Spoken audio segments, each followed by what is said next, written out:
I'm currently serving on Planning and Zoning Commission as the chairperson for Bryan County.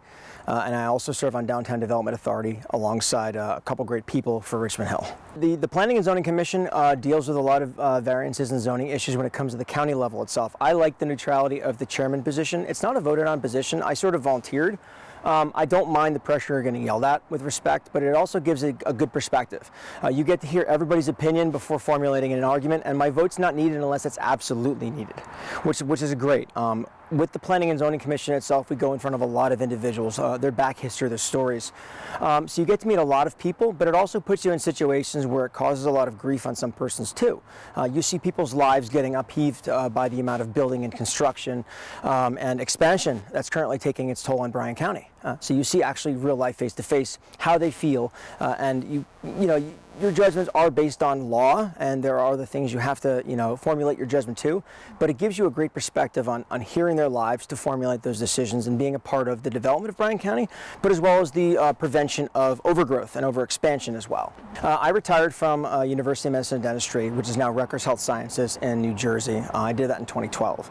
I served as a campus police officer for 7 years. It was rough. It was a very, very dangerous city.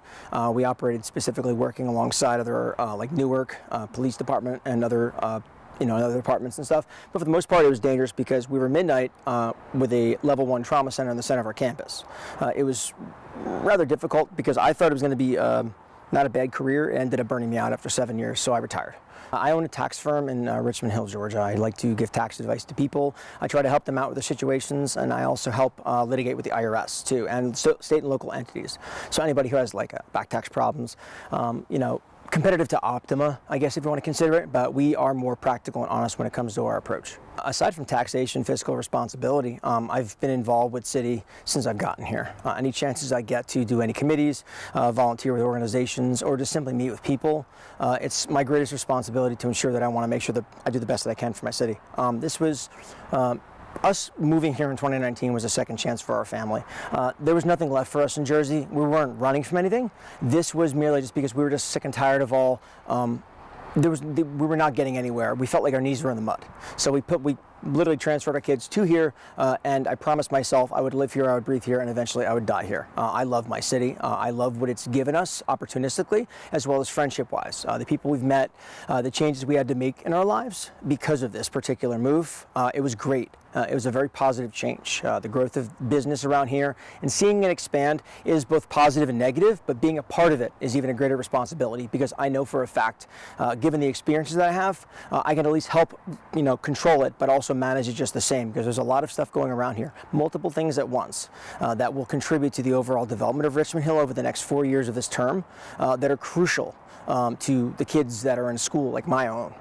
Going to college and middle school and high school as well, living in this town. A lot of people think we're going to be kicking in doors and making progressive changes that are super huge. I would love to take a full analysis of what's going on currently right now at the city government and see exactly, even right down to the city charter itself, to see what is necessary of change. A lot of things needs to be progressively moving forward.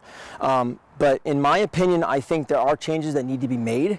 But in order to do that, I would have to get in there first and take analysis. I don't want to simply just say bland statements and make bold promises that I can't keep. I want to make sure that once we're in there, we make practical decisions that will have effect on people's lives, but a positive effect. We all live Richmond Hill. We love Richmond Hill. We want to see it grow, but we want to see it grow responsibly. That's not going to be bearing on the taxpayers. That's the biggest thing. As of right now, I'm not convinced. I don't believe we need an airport in the area we're in. What I've heard was it's going to bring progressive growth. It's going to bring expansion. In my research, the only 2 airports that I know for a fact have really made a profit have been airports near the money areas like Sea Island, St. Simon's Island and Hilton Head that have a plethora of both tourism, money, and of course planes. I'm not convinced that it's going to create something, but anything that provides a growth to a town is always good to look into.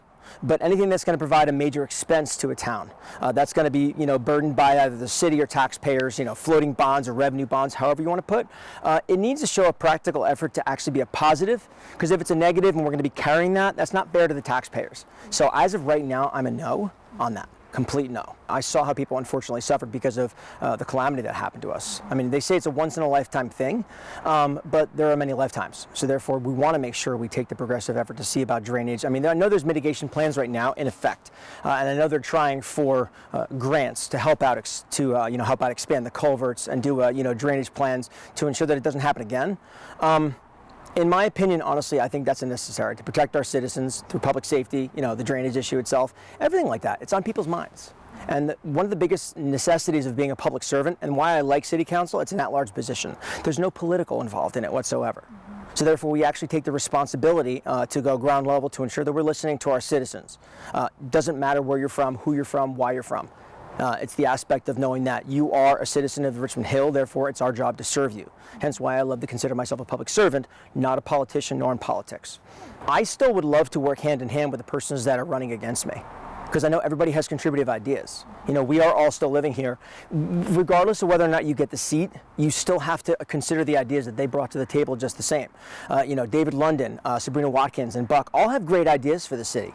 And I think our greatest effort is whomever gets in, keep the ear and channels of communication open. And David actually put that to us, so I have to give credit to David London on that, to keep the communication channels open so we can all come together as one.